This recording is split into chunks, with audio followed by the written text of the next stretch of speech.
Hello and welcome to Two Words Wolves Pod. I'm Ryan Eichten and with me tonight is Jackson Lloyd. Jackson, how you doing? Doing excellent, Ryan. Thanks for having me on.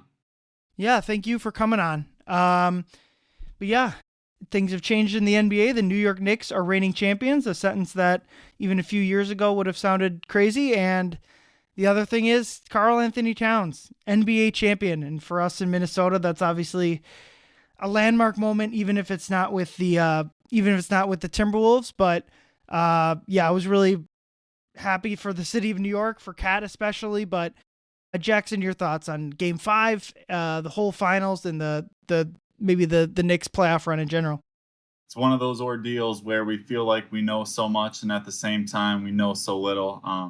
I don't know about you, but going into this season, my kind of stance on the San Antonio Spurs and how I viewed them and kind of their trajectory is that I thought that an impressive season or a successful season for their standpoint would have been playoffs, pushing for top 6 seed, avoiding the play-in, and in every sense of the word, they knocked that out of the park from an expectation standpoint. And I think when you have a player like Victor Wembanyama, that kind of supercharges your growth and trajectory.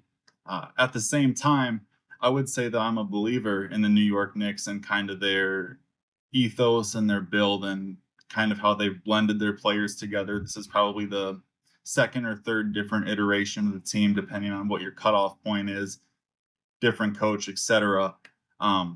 With that said, if you would have told me 6 weeks ago that the New York Knicks are going to have, not hyperbolistic here, they had an all-time type of playoff run, and I understand that, people will say if, but, so-and-so, etc., but ultimately, I'm just, from a personal standpoint, I'm really happy for Karl-Anthony Towns.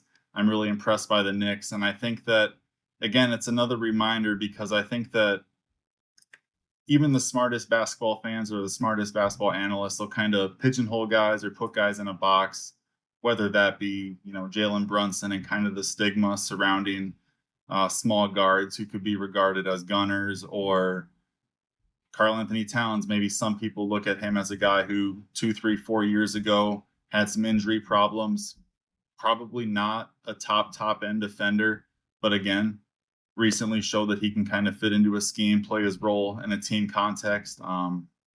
Mike Brown even cast aside by the Sacramento Kings, controversially hired to replace Tom Thibodeau, who's a very successful coach in this league, and that could have gone awry in so many different ways for the Knicks. I mean, if they win 48 games, that's a successful season in terms of, professional basketball.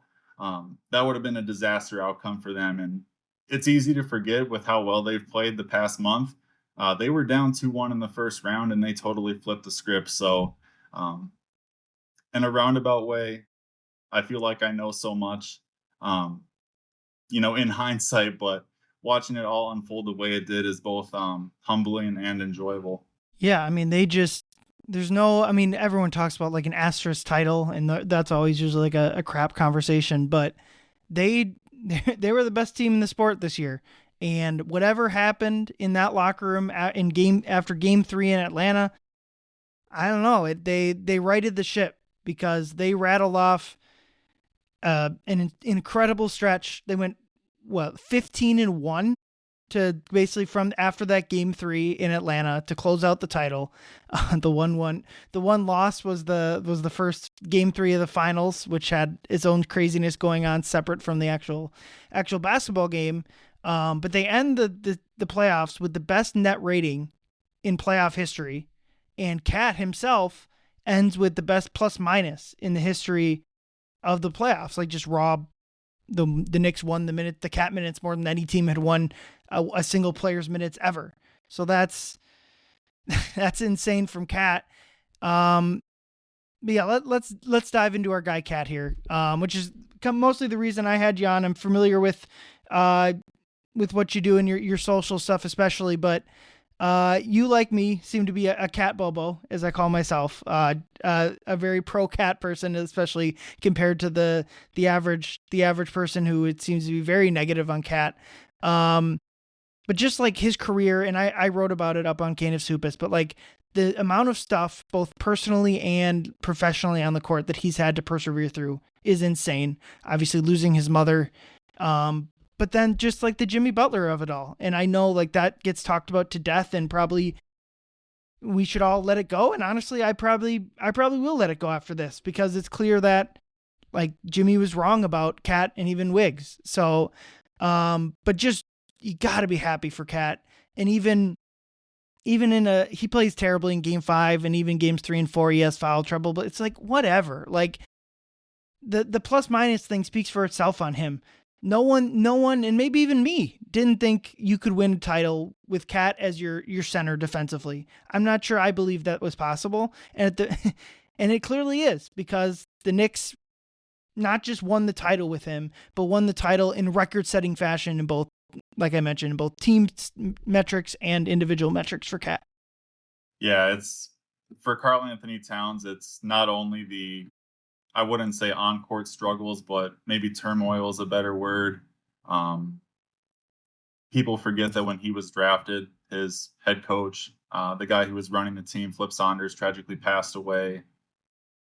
And when he entered the NBA, he was kind of that guy, viewed as the ascending big man talent in the league, probably in tandem with Anthony Davis. And he more or less delivered on that. Then the Jimmy Butler situation happens, and that was just bizarre. I think a lot of it comes down to Jimmy wanted his reworked extension that would have been really difficult to maneuver from a CBA, layering contracts for like Gorgie Jang, Andrew Wiggins, stuff like that. And that blew up in the Minnesota Timberwolves' face. It definitely altered Cat's perception. I would say maybe not in the league itself, but certainly amongst media types, fans, etc. I don't think that Nikola Jokic and Joel Embiid ascending into MVP caliber players did his perception any favors, excuse me.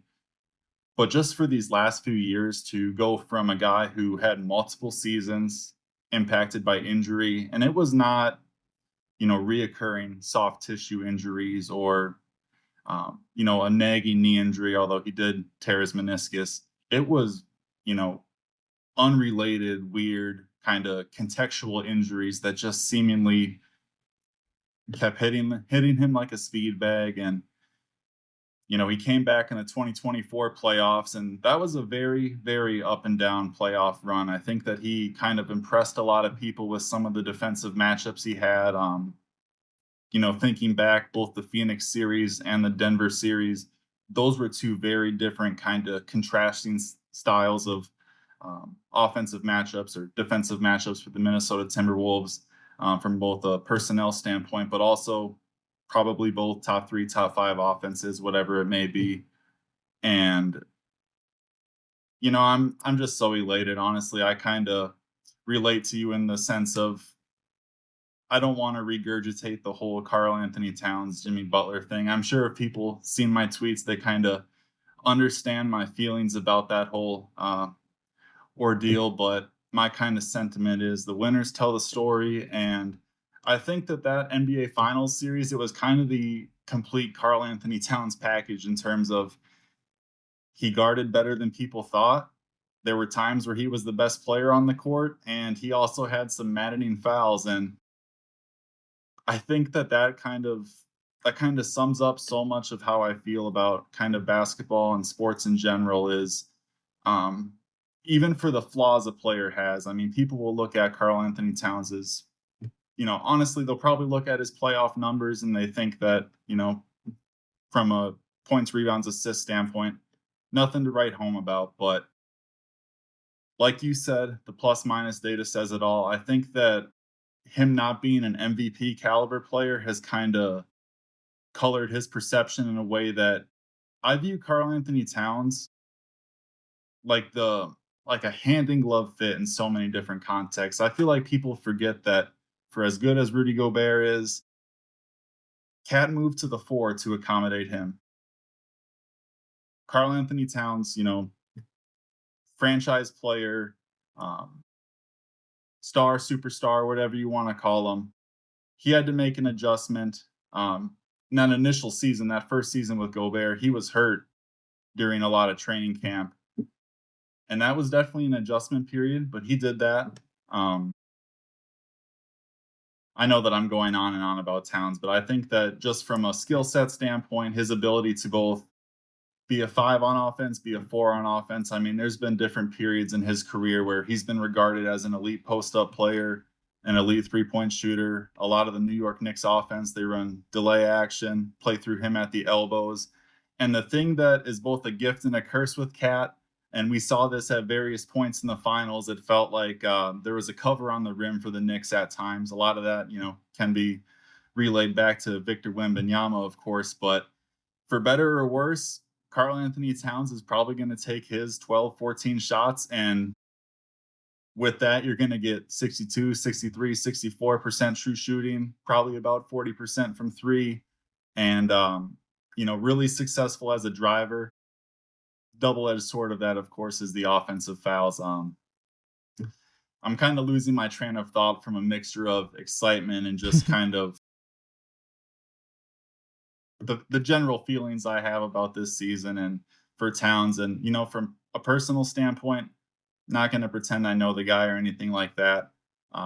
It seemingly couldn't happen to a better person. I think that he really helped lay the groundwork for the Minnesota Timberwolves during a time where it's easy to forget nobody cared about the team back then. It was the diehards only.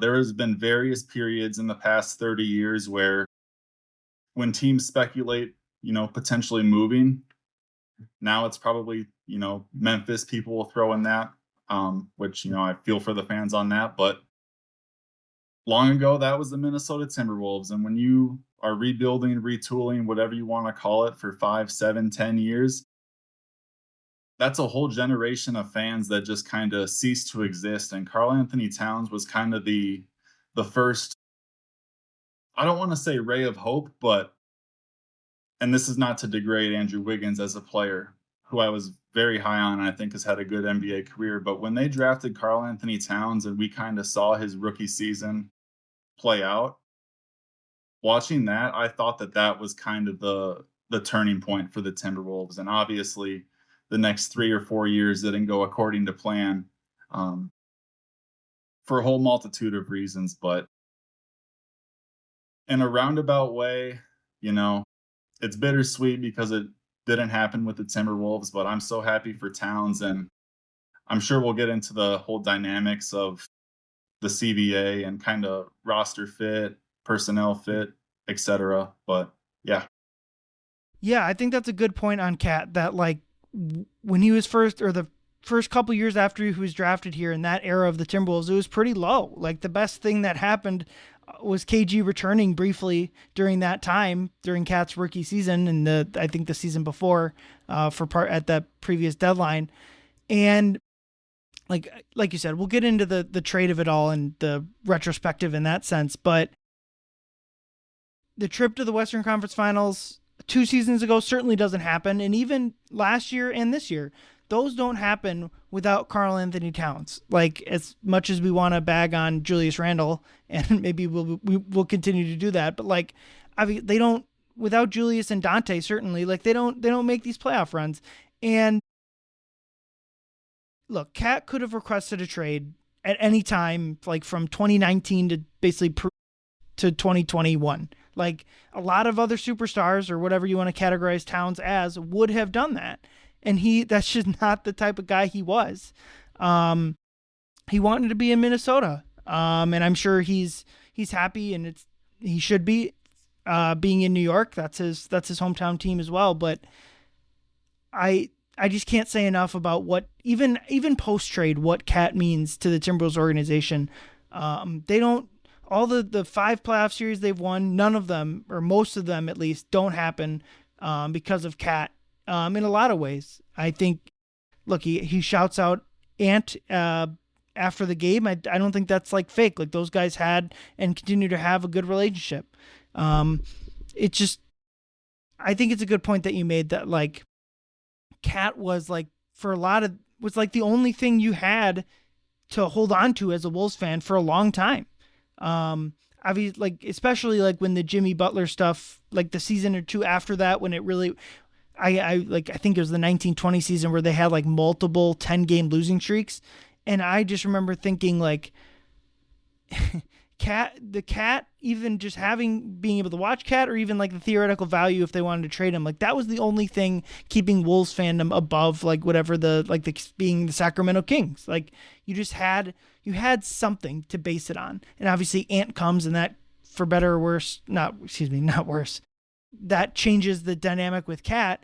But then you also mentioned when they trade for Gobert, and we'll talk about if that we maybe we'll do some retrospective on that deal in regards to the Cat trade. He was I from the little, I mean, just as a fan or whatever, knowing Cat, I never thought he would have a problem like ceding some of the either spotlight to Ant or the center minutes to Gobert.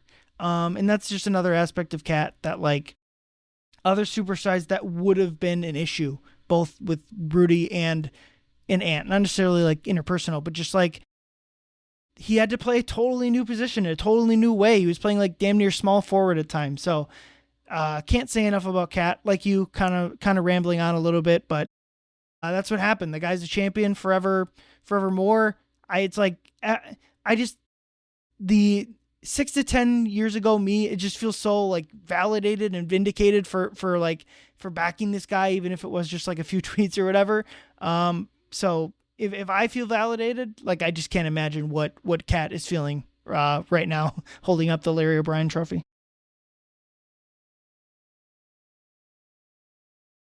It's just incredible. I mean, I'm just so happy for him, and that's the thing that I think is omitted a lot with Karl-Anthony Towns is he has probably had 3 or 4 distinct play style changes in his career.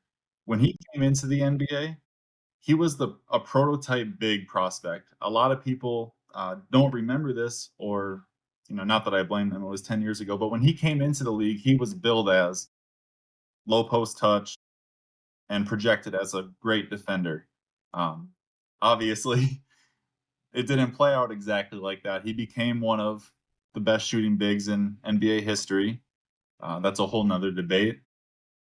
He also was kind of rounded into form and grown into his own as, a distributor. And I remember, mid-career Cat, he was a good passer. He would have some, for lack of a better term, boneheaded, like windmill, throw the ball out of bounds type turnovers. And to me, that was both a mixture of this is a young guy figuring out or a star player trying to see where he fits in to kind of ascend to that next level, kind of perennial all NBA type.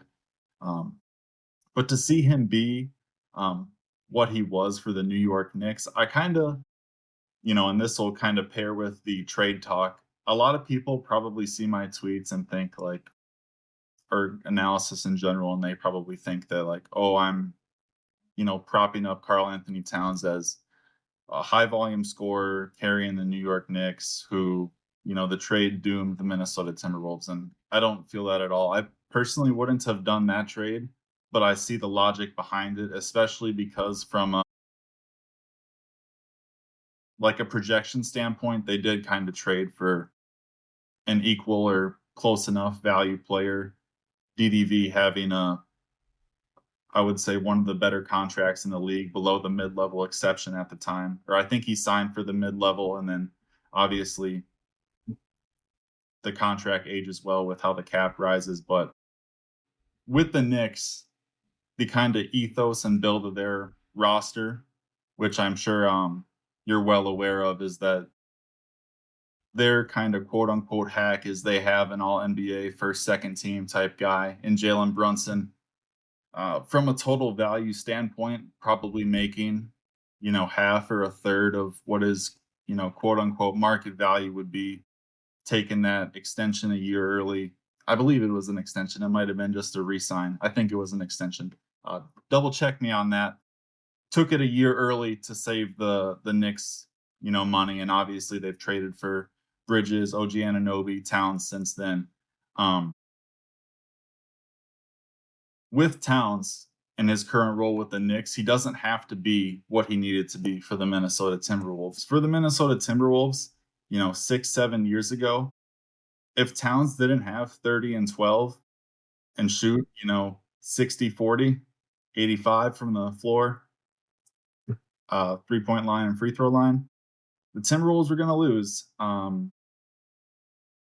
Those were some pretty bare teams. I think that some of those Ryan Saunders rosters, he was kind of a sacrificial lamb for a team that was being gutted and kind of a on the fly rebuild. And Gerson Rosas's vision for the team, which ironically, he really threaded the needle with that and drafted 2 franchise altering players for the Timberwolves. But with the Knicks, Towns doesn't have to be what Karl-Anthony Towns, can be in a perfect or ideal kind of booming type of night. He doesn't have to score 30 points, carry the load offensively. He can kind of get in where he fits in.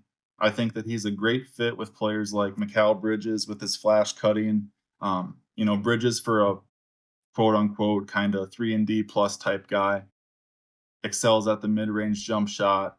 OG Anunoby is probably, I don't consider him a role player because he's totally overqualified for that label. I view him, more or less through an all-star caliber player lens, just what he brings defensively, and then he's more well-versed than a lot of like-sized players on the offensive end with his straight line drives, being able to bully and finish. And those 3 players, for different reasons, different levels of impact, and, obviously different play styles, they all bring so much to the Knicks. And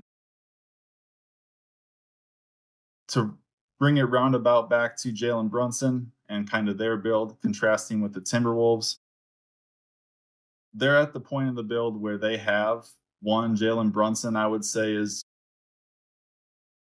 similar level player to Anthony Edwards. I know that after this season, people will probably say he's better. I'm not trying to get into the logistics of debating player versus player, but for all intents and purposes, they're both all NBA caliber players, first or second team type guys. Personally, right now, I don't think either has had a true MVP caliber season. We'll see how that goes. Not a prediction, just looking at how Sure. historically people have voted. But with that, the kind of, you see the steps the Timberwolves took and Tim Connolly took. You see the vision for the roster and why they kind of did the moves they did. I don't have a problem with the move itself. I think that they took a sound process and kind of biffed the landing. But I'll add the caveat that, if we're calling balls and strikes, all Tim Connolly has done is win. Julius Randle is a flawed basketball player. He's also really good. I think that part of his struggles as the playoffs went on is that he was probably the most, just from style fit, kind of layering skill sets, he was probably the most DDV reliant player on the roster, especially with how Finch kind of idealizes Randall as a drive face-up guy who can spray threes, kick out threes to teammates. And I'm really glad the Knicks won the championship just from a stylistic kind of compare contrast with the Minnesota Yeah. Timberwolves, because I think that there's a lot more in common with their rosters than people, would initially let on or think. And I think that it shows the importance of sticking the landing. And also it's, people have kind of pigeonholed the Timberwolves as being finished and it's Victor Wembanyama's conference, or, the Oklahoma City Thunder are going to bounce back. And all of that may be true. I do think that for as flawed and imperfect as the roster currently is, I think that they're a lot closer than people think. I think that the successes of teams like the Knicks have shown that you can take a core, have 1, 2, 3 disappointing losses in the playoffs, and if you just make the right tweak, it's not a blame game necessarily, but just that one tweak to make you become a 52 win into a 56 win team, or a 4 seed caliber team into a 2 seed caliber team. That's what it takes to catch lightning in a bottle. And I'm really excited to see how really the next year and a half go for the Timberwolves, because this is probably the most pivotal stretch for them in the sense of they know what they have with Anthony Edwards. They know that they're a good, great team. To win an NBA championship, you have to be special. And I think that as a fan, that's the most fun kind of spot to be in. I know people adore rebuilds and kind of love following players when they're younger as they're growing into their own in the league. But, all the stresses the playoffs bring, just find enjoyments in that. Find enjoyment of we're watching a really good basketball team. And I'm not going to sit here and say that the Timberwolves are going to build a championship caliber team, but I'm going to enjoy the process of it, whether they succeed or whether they fail. This is kind of the most, just in my preference, it's the most kind of fun part of being a fan is these make and break moments where they've made so many sound decisions. They've played such good basketball for extended periods of time, and they've had pretty good continuity year over year for the most part. And now it's kind of, put up or shut up is too harsh, but this is kind of the I don't know. I don't have a great analogy on the top of my head, but you get the sentiment. Yeah, absolutely. And I think the last point you hit on there is really good in how enjoying it, even just covering it as a media member now myself, like if the title is the only thing that matters, you're going to be let down by every sport. Just because, I mean, 29 of the 30 teams don't win the thing, 31 of 32 in different leagues. So like you have to, the journey is the fun part, like the journey and maybe even like the failures. I'll say like, I mean, just look at this last season where the regular season was for the Wolves was more or less a dud, and the playoffs are it's still, this last season was still, I would argue, one of the top 5 best Wolves seasons. I don't even know how you could argue otherwise. Like, so it is about the journey. But like you mentioned, let's dive into the cat trade a little bit here. And I think kind of what I want to do is, I think a lot of people want to like play the result on it. And I'm saying other people are doing this, not you.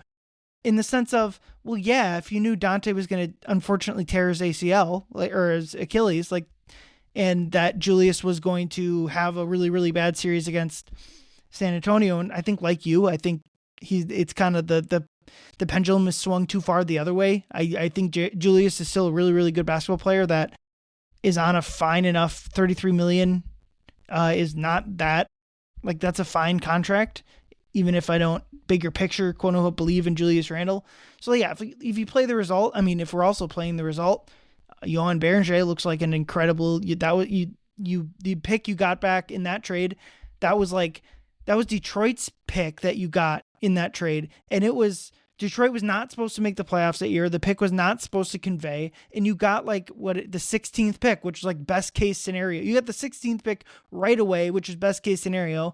And I know he hasn't played a lot, but like, it seems like as far as 16th picks go, you have done as well as you can with the 16th pick with Berenger. Obviously yet to be seen in kind of meaningful stretches here, but I kind of more interested in like, not rehashing, but like the process of the trade at the time. And I think it's important to remember that the second apron was just such a huge factor in this trade. And I think that's unfortunate. The fact that the Wolves had to trade there at the time, they're like second greatest player in franchise history, again, at the time, because of basically spreadsheet numbers, like that's a bummer. We'll talk about whether they shouldn't or shouldn't have done it, but like just that sentence alone is a bummer. But I did go through, and I think it's important to remember that that offseason, they were really terrified of the second apron. I think that's clear now, is they really did not want to be, I think you can go into second apron for 1 year, but like, it's just really hard. You can't but you basically like can't make trades in the second apron. And the Rob Dillingham trade was an example of this, where there wasn't a way to add a player except for trading a draft pick. And obviously the Dillingham trade, I think, is a far bigger disaster, even if people hate the Towns trade. Like the Dillingham trade where they send out a pick and a swap, it's unfortunately just a disaster. And hopefully they've kind of ripped the parachute out as best as you can from that mistake with trading for Io. But I I looked at what the trade would have looked like if they had just kept going and run it back that offseason. So I so they obviously they don't make the trade. They don't have Randall. They don't have DiVincenzo, and they don't have Berenger. Maybe they still get Berenger at the end of, who knows. But like, let's assume they don't have Berenger. They lose Naz Reid. They would not have been able to pay him the contract that he has now.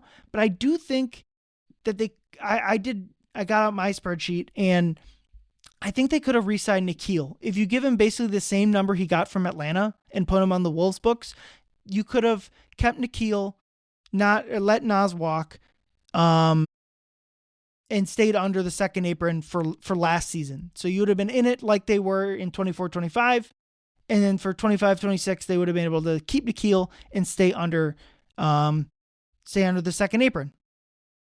So that in total, you lose out on Julius Randle, DiVincenzo, Yohan Berenger, and Naz Reid. And you also lose out on Julian Phillips. The reason for that, the only reason Julian Phillips was in the Ayo Dosunmu trade was because the Wolves got under the first apron for Mike Conley. So you also might lose Ayo, but if you just take Julian Phillips out of that Bulls trade, then you can still make the Ayo for Dillingham and Leonard Miller trade. But that's a lot of talking but ultimately the bigger thing is they lose Nas. They don't have Naz Reid if they make the cat trade. And that's an important, and maybe you still I'm maybe watching the finals, I lean this way, but maybe like that would have just been a good price to pay to keep Cat, and to lose out on Nas, and maybe you keep N'Keal, or maybe you can still make the Ayo trade. I don't know. But I just think my point is, and trust me, I'll come back around to if you're anti looking back in the cat trade, I can come back around on you too. But I only want to point out like all of that context of just like they had to make a cost cutting move, and the one they decided on was Karl-Anthony Towns. And I think to look forward, what they have to do now is they need to make Naz Reid a bigger part, because that's the guy they kept. They got to make Naz Reid a bigger part of everything. He needs to join the starting lineup. And how to do that is very simple. You probably have to trade Julius Randle. And to me, you have to get something back. And so like if I'm making a final grade for the cat trade, I think it's still incomplete from the Wolves end. Obviously, Knicks end is A+++ because they win the title.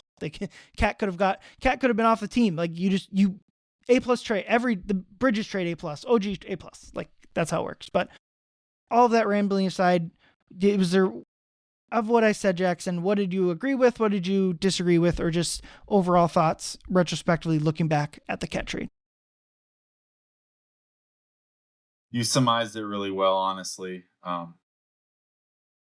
That's not just me saying that because you invited me on your podcast. I think that if we strip all emotion from it and look at it from a result standpoint, while removing the hindsight of the Knicks winning the title, which that matters for the Knicks, I wouldn't necessarily say that should color how the Timberwolves do the trade. And it's impossible not to look at it from a human standpoint like that, with people's jobs on the line, and their career is altered by stuff like this. I totally get that. And I'm not just talking about players. I'm talking about people working in the front office, people working on the coaching staff, people working, in player development, scouting, etc., or even on, marketing and finances, whatever it may be. All of that stuff is interconnected, and it's hard to see, oh my gosh, we traded, the team's second or third best player, top 3, top 2 player in franchise history, to a big market team, and he makes the conference finals again and then wins the NBA finals, and he plays incredible in the playoffs. I understand how that can kind of tip the scale for how some people would view it. And, I've kind of poked fun at it, myself. I'm guilty of it to some extent, but looking at it as objectively as I can, I think that if people were to clip something like this, it would come out horribly. But I think that objectively speaking, it's a win, quote unquote, win trade. And I don't want that to be like a hot take stance. That's honestly I feel like that's a boring kind of resolution to come to. just from a viewpoint standpoint of the deal. We can harp on certain things. I would say that number one, it will never get covered or analyzed to this degree, but the Rob Dillingham trade is 100 times worse than the Karl-Anthony Towns trade. The It's a Karl-Anthony disaster. Towns trade, they've gotten I would say they've gotten 2 seasons of borderline all-star caliber play from Julius Randle and, you know, TBD on Dante DiVincenzo, but he's been a starting caliber player for them, and he makes probably a third of what he would get paid in free agency.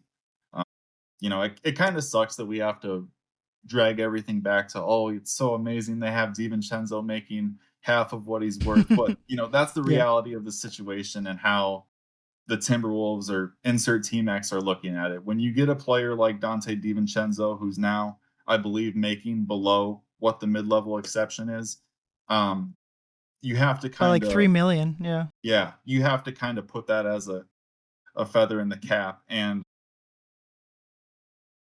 the way that I look at this trade and the ensuing seasons to come for the Minnesota Timberwolves is they did the move. They can't alter or adjust what's happened to this point. I tend to think they've gotten pretty good results. I think that if you told Timberwolves fans that they would make the conference finals again and then have a competitive, well, I know that the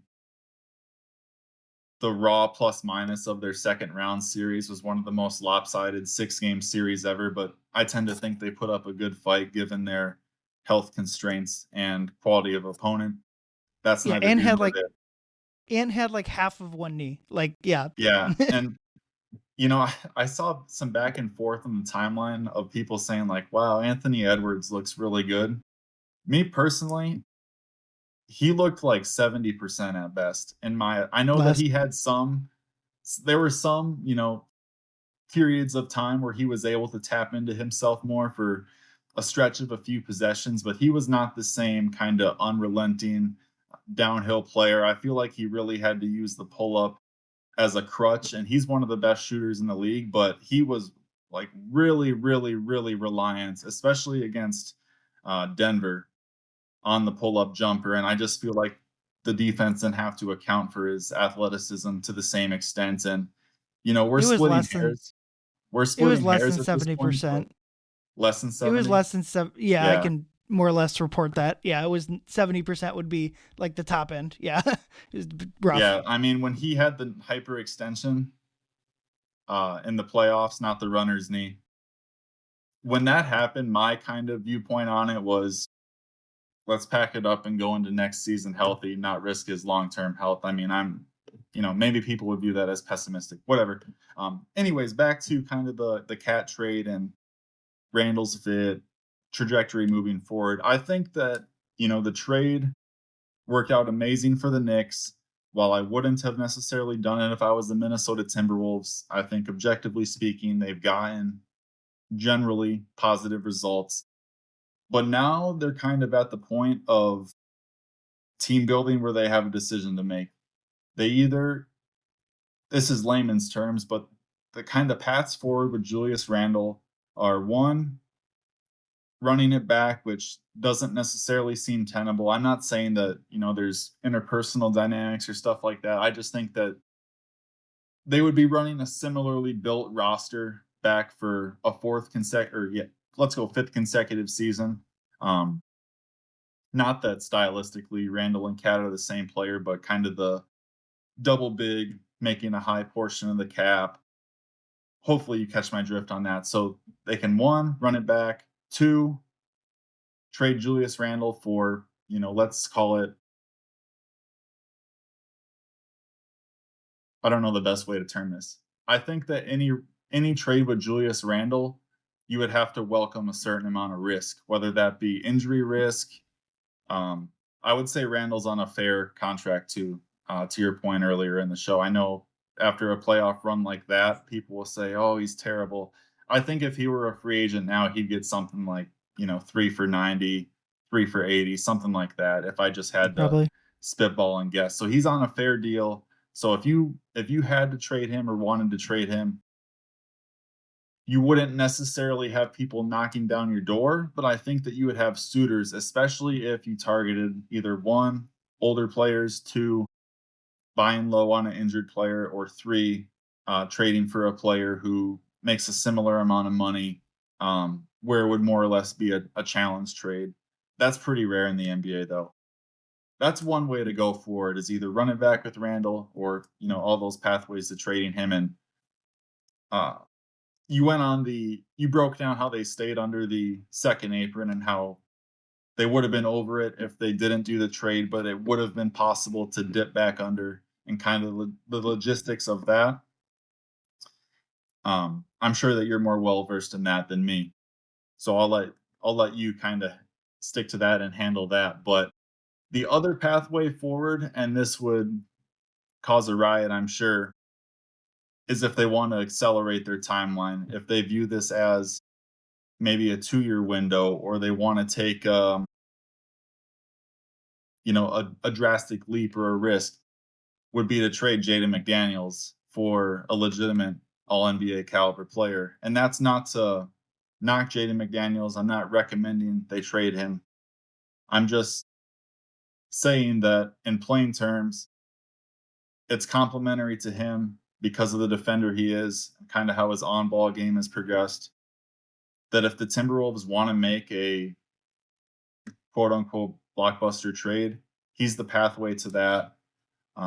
He's really the only, I don't want to say only, but he's the starting point in any kind of big trade talk progression. Is, obviously Anthony Edwards is untouchable. Rudy Gobert would be a kind of a square peg, round hole fit with any team trading a star, because they'd probably be entering a rebuild. So yeah, plainly put, I think those are kind of the pathways forward. And then what's interesting with that is we've seen so much kind of discourse and analyzing the Cat and Randall trade, but I almost view kind of now as the kind of the starting point for how we will evaluate it from a Timberwolves perspective. Maybe that's misguided. It's hard to separate that from the Knicks winning, but the Timberwolves, this isn't an endorsement of the trade. Again, I want to preface it again. They didn't trade Karl-Anthony Towns to be better the next year. They traded Karl-Anthony Towns because Tim Connolly, those in the organization, thought this is our best chance to have 2 or 3 bites at the apple as a contending team. And I think that given where Anthony Edwards is in his career, historically, over the next year or two, if you're not a contending team, this is where an all NBA caliber player either asks for, the third contract max, which is much more risky for a team, or they ask for a trade. So that's kind of a tipping point. Gobert and Randall are getting older. DiVincenzo's injured. Mike Conley is, not the same player that he was 3 years ago. So there's so many different factors coming into play that I think that this is kind of the fair or unfair. I would say that this is kind of the starting point of where we will find out in the next 24 months, to give, a broad timeline, if this Karl-Anthony Towns trade is either a fair, reasonable deal that either worked or didn't work, or if it's a trade that's going to make them, get laughed at for years to come. Yeah, and I think if I were to just would you do the Cat trade again? I'm literally I just don't know. I think I kind of would lean no, but I would also it wouldn't be something I would stump for. It I think it's just right now it's a slightly negative trade, and emotionally the emotional part of me is more negative on it, just because like I said, I'm a Cat Bobo. Cat's one of my favorite, probably my favorite Timberwolf of all time as it sits right now. But like you mentioned, and this is the good point, is they didn't trade it because I thought they got good value, or at least what they perceived as good value. And I think they've largely been proven right on that, especially once the Berenger pick works out. But like it was for financial flexibility, and I get why people roll their eyes at that and think that's lame. That I almost welcome people rolling their eyes at my spreadsheet. That's great. Like that, I'm the lame nerd. I'm good with that. Um, but now's when that flexibility, or at least like this off season, is when that you need to use that flexibility.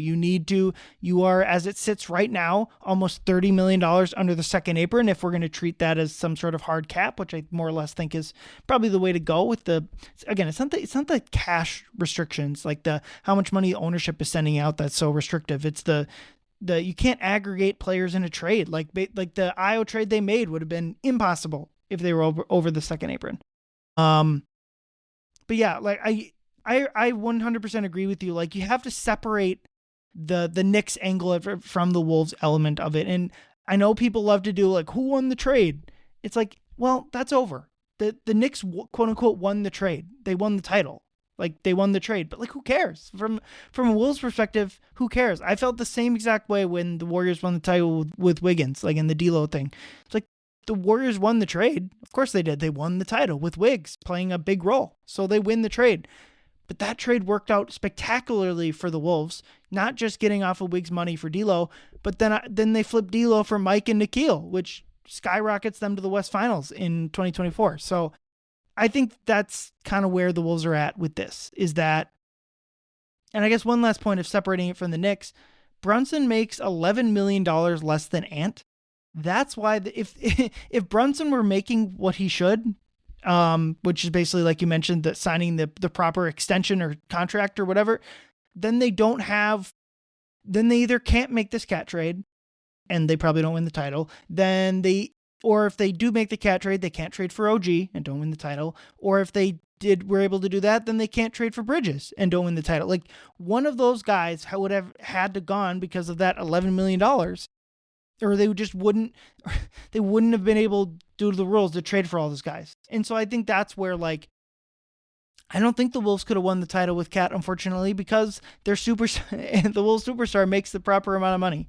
But I also kind of feel like I mentioned earlier, the Wolves, I don't think, believed Cat can do what he just did. And the reason I think they think that is because they made the Rudy trade. They felt like Cat needed a proper center next to him, and that defensively, and the Wolves are proven wrong on that.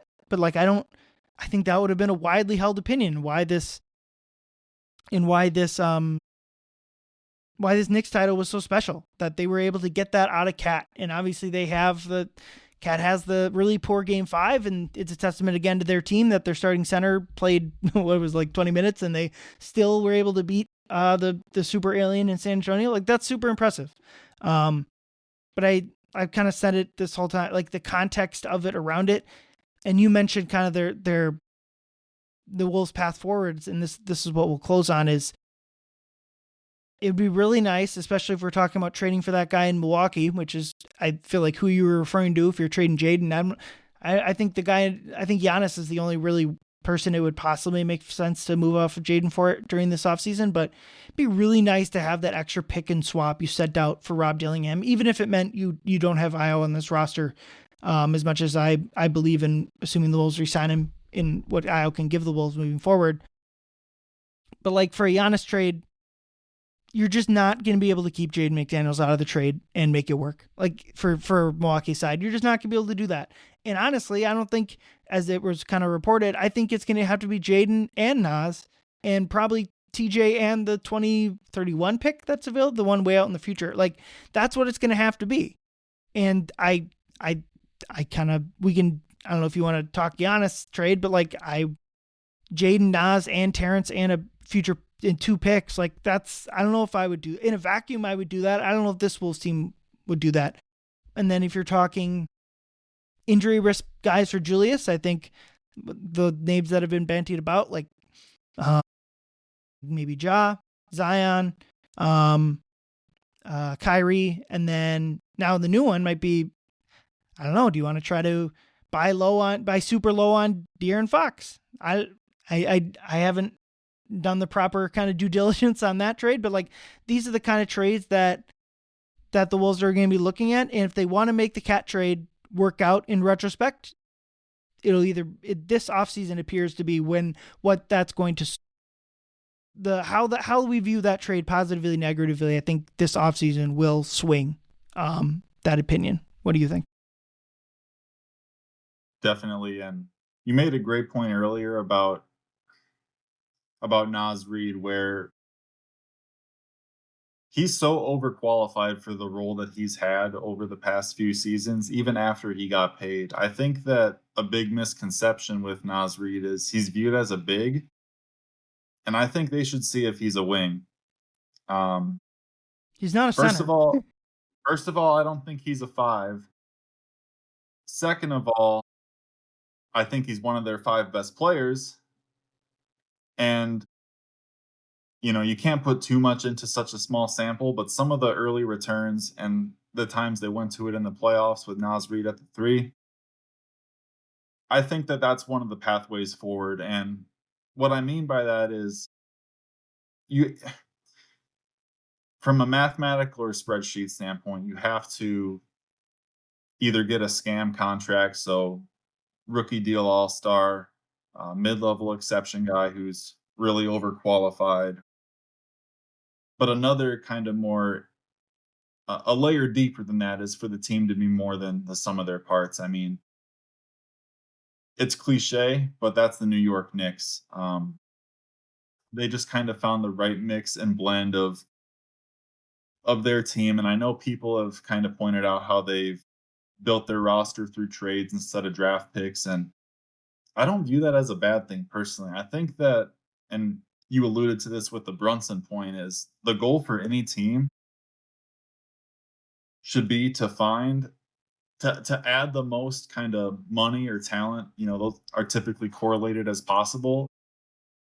And then if you could just find some way, whether it be your best player, which if you're a max player to be this, you have to be an MVP candidate, or if it's a role player or a young player, for J, just pointing this out there again, not a prediction, but he started the season age 18, age 19 season, turned 19 in November. And he only played spot minutes, but I'm not going to do a search query or anything. I'm just saying that, throwing it out there, he would be a pathway to kind of outkicking your trajectory from a team building standpoint. Another way would be Ayo Dosunmu. The sentiment I've gotten from reporting and just kind of reading the tea leaves on stuff is somewhere between the mid-level and mid-20s for contract. Would you say that's a reasonable wide projection? 22, 20? Yes, I'm not really too sure. I think your high is a bit too high, but Yeah. I don't know how many years or if it increased, but like the starting salary somewhere between 16 to 19 million. Here, I have this down. Yeah, so the Wolves could pay the Wolves could pay Ayo about $18 million and stay under the second apron. If he gets more than for next season, if it starts at more than 18 million, you start to get dicey with the second apron. Now that's with trading no one else, which they're not going to do. They're going to trade someone. But I think 18 would unrestricted, correct? Correct. Yes, he is. But the Wolves had full bird rights, and so given there's very few teams with salary or with cap space, he is unrestricted, but it kind of ends up working like a restricted free agency, if that makes sense. Yeah, that makes sense to me. So another way to kind of be greater than the sum of their parts would be for him to kind of have a mid-level adjacent deal, whether it's the actual mid-level or do they even have their mid-level plus like 2 million? Yeah. Okay. Would be for him to kind of take that next step from either overqualified reserve, decent starter, whatever you want to label him as, and him kind of being a more high end, top 50, top 60, top 75 player. That could be an option. Just and I'm trying to find the best way to put this. More or less, the kind of, I would say, most likely immediate avenue to this for the Timberwolves is Jaden McDaniels. becoming an all-star, you know. I think that his current trajectory, people forget when he came into the league. I've said that like 4 times on this show, but bear with me. He has kind of had the I think people are very aspirational with how they look at wing size players because the most kind of common outcome for a wing, a lot of the wings in the NBA is, they're useful because of their size and they can stand on the court and kind of play the 2 through the 4 and you can kind of bind lineups together that way. But Jaden McDaniels more or less immediately earned playing time because he deserved it. He was a late first round pick.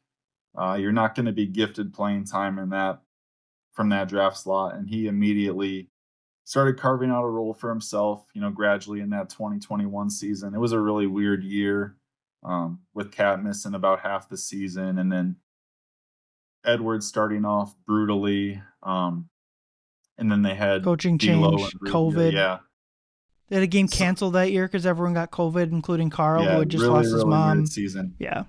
But he immediate. My point is immediately he kind of ascended the typical interesting wing projection and became a starting caliber player. And a lot of people, whether it be when he signed his new deal or, just black and white comparing his contract to other players in the league, some people scoffed at his deal. But personally, I think he's really rounded into form as a player. He's more than not asserted himself from like a mentality standpoint, but he's asserted and proven himself as a legitimate offensive player.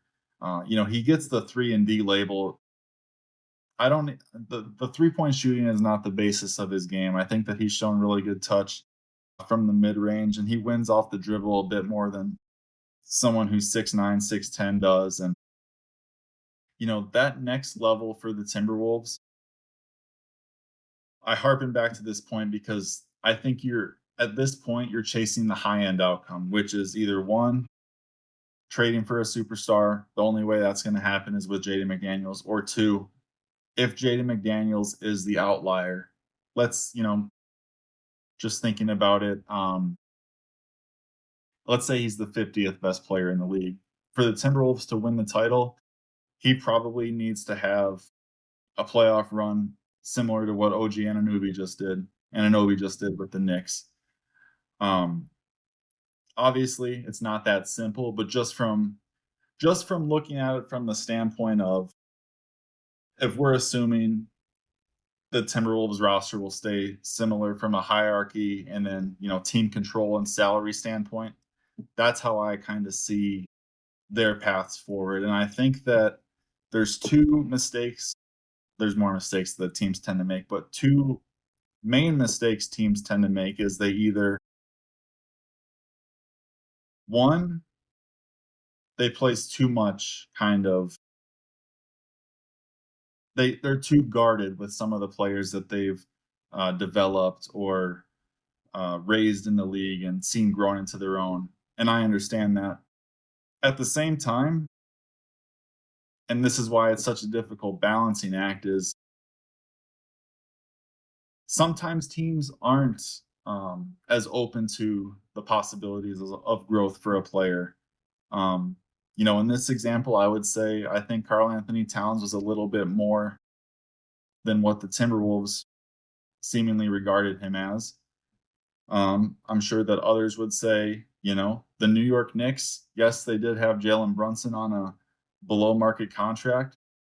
4 years ago, they were also the highest in the league on Jalen Brunson, and that was a very divisive deal at the time. I was going back and doing some reading actually on some of those Dallas Mavericks teams and kind of the lead up of, was an extension offered? What was the number? Was there a back and forth? Did Brunson want to go back? And, kind of the sentiment I got, it's always tough in these,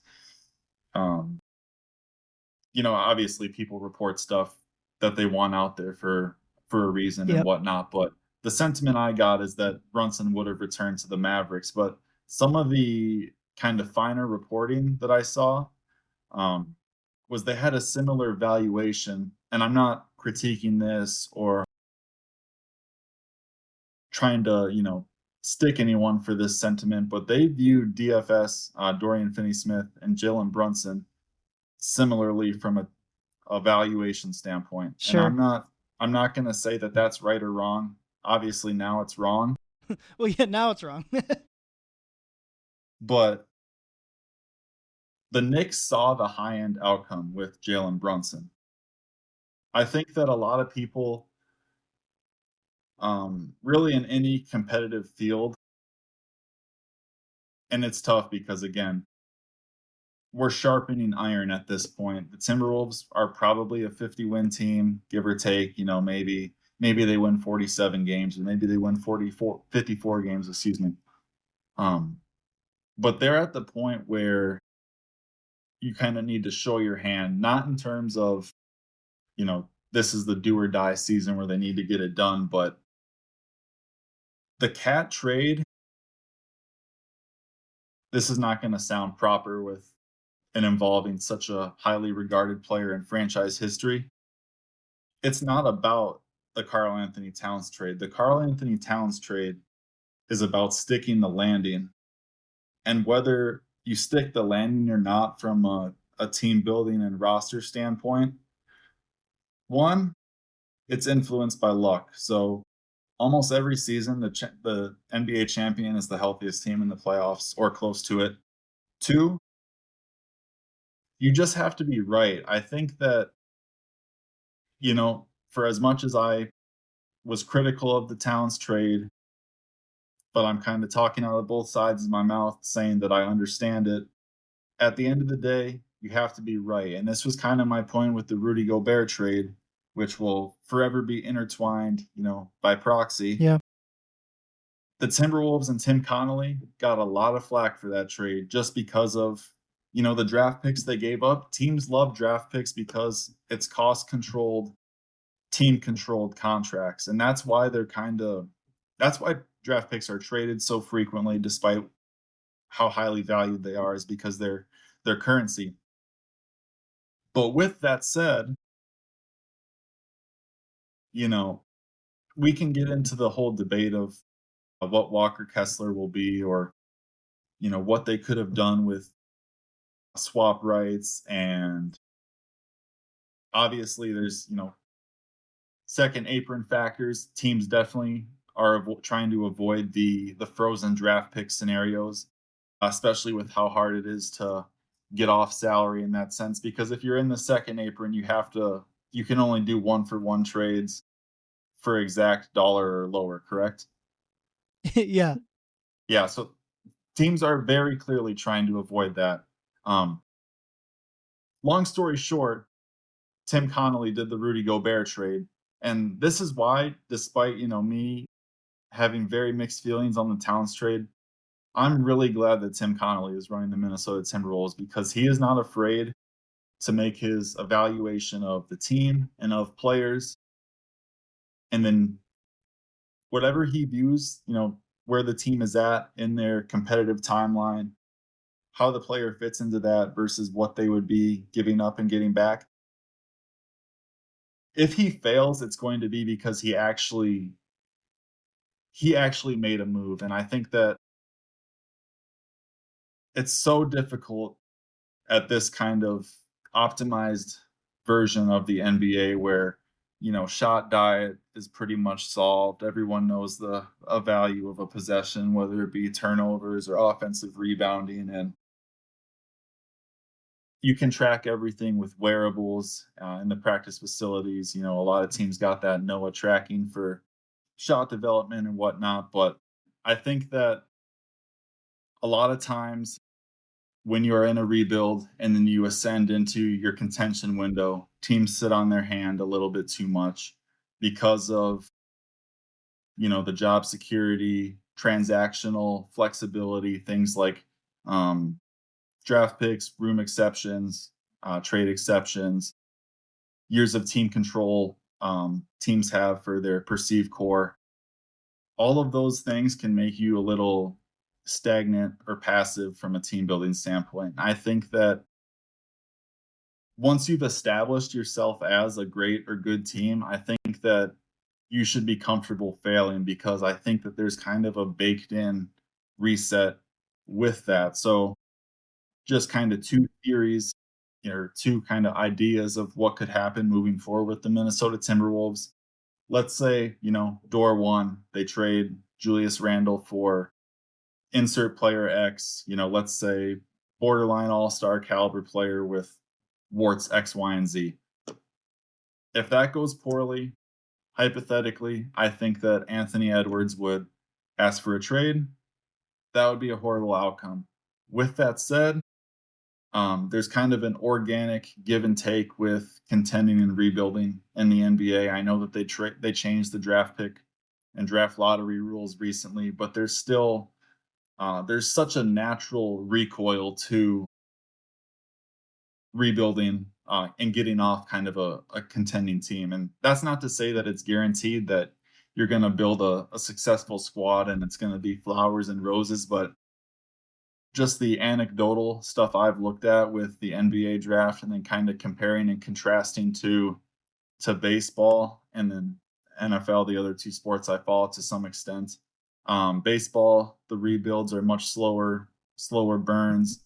NFL is very reliant on obviously drafting a quarterback and then pairing that with a decent roster while they're still on their rookie deal.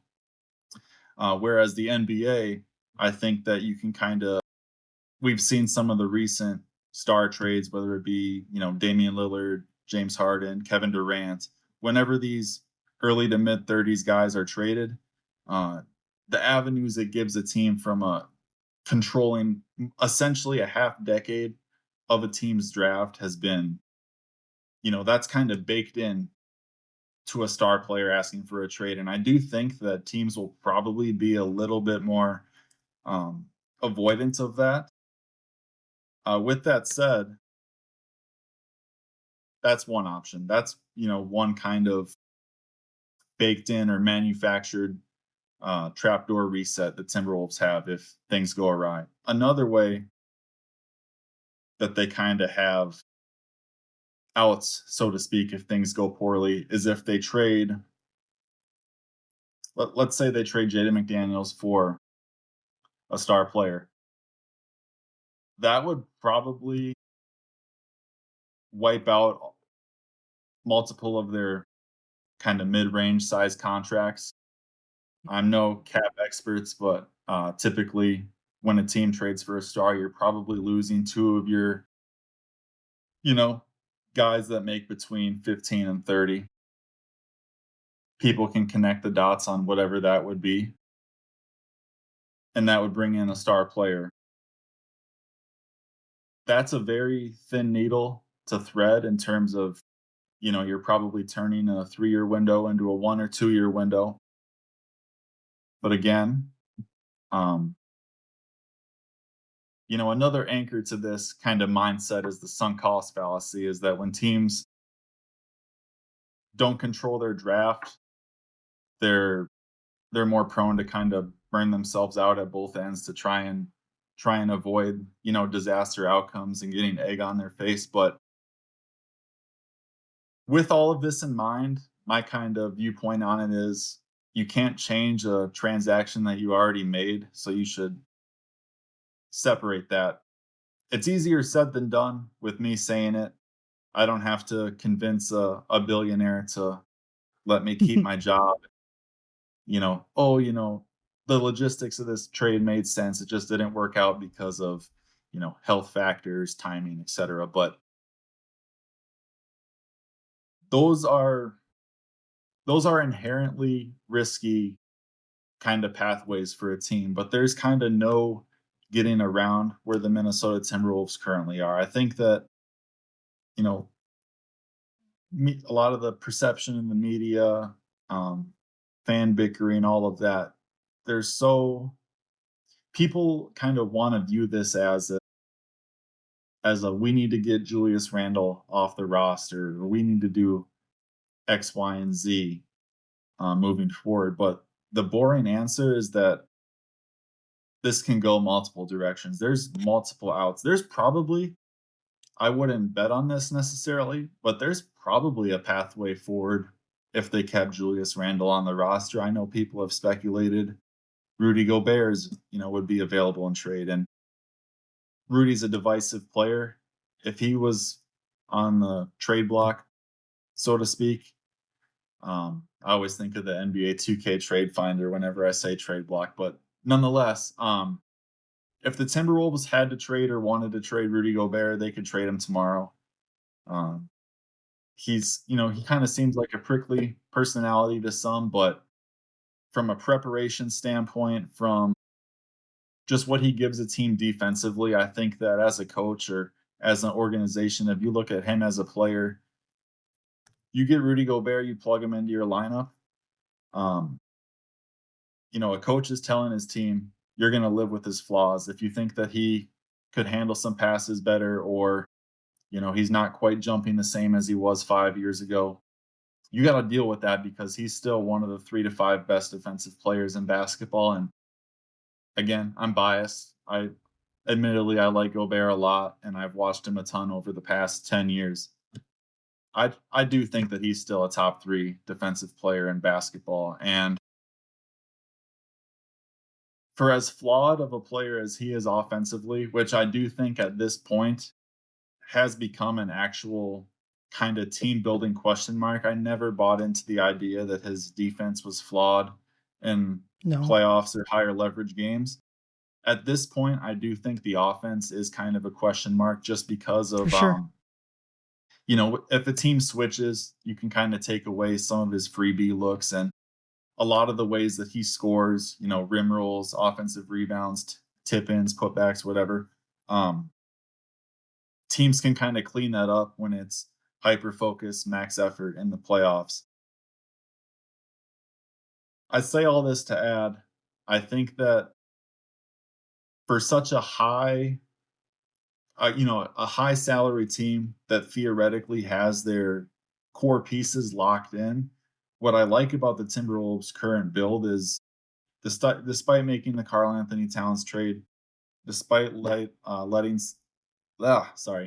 lighting some draft capital on fire with the Rob Dillingham trade, they still have so much optionality. And it's not, traditional thinking 10, 15 years ago where teams would have cap space. And I remember there was a hyper fixation on, when max contracts were like 25, 28 million or whatever of, oh, this team can carve out 2 max slots and they can Right. sign and trade for one and sign another guy. I view trades as an extension of free agency now, and I think that however flawed one thinks the Minnesota Timberwolves um, kind of cupboard of talent is, they would have suitors. I think that they've done well in adding proven players that have done well in multiple contexts, and now they're at a decision point because their star player Anthony Edwards and they have Jaden McDaniels, too, high-end starter, budding star, budding all-star, whatever you want to call him. It's at the point in the team building process where those guys are probably at the top point in their career, or at least, from an 82 game season standpoint, I would say Anthony Edwards over the next 3 or 4 years is probably going to add the most value. I know I do tend to think that players in their early 30s, late 20s, if they're a superstar, they can play better in the playoffs with more experience, seeing different matchups, dealing with failure, stuff like that. I think that if we see a team kind of enact their build to success and then we try and mimic that or chase a stopgap fix to a team, I think that would be short sighted. And I think that ultimately, for all the frustrations, for all of the question marks, for all of the, you know, it's frustrating when a team wins, around 50 games for several seasons in a row and you don't win a championship and you watch the later rounds of the playoffs and you feel like you're so far away. But historically, you kind of need to take those lumps, and then I think that when that happens, you just get such a fine kind of hyper focused lens on your team for the better a lot of times. I think that that kind of ties back in with the stability standpoint, and then that allows you to have continuity. But within that continuity, that doesn't necessarily mean that you have to stay tied down to a certain core. If all of the more structured you are and the more kind of consistent and exceptional you are at the leadership levels and then your star players, that allows you to deviate more in other ways.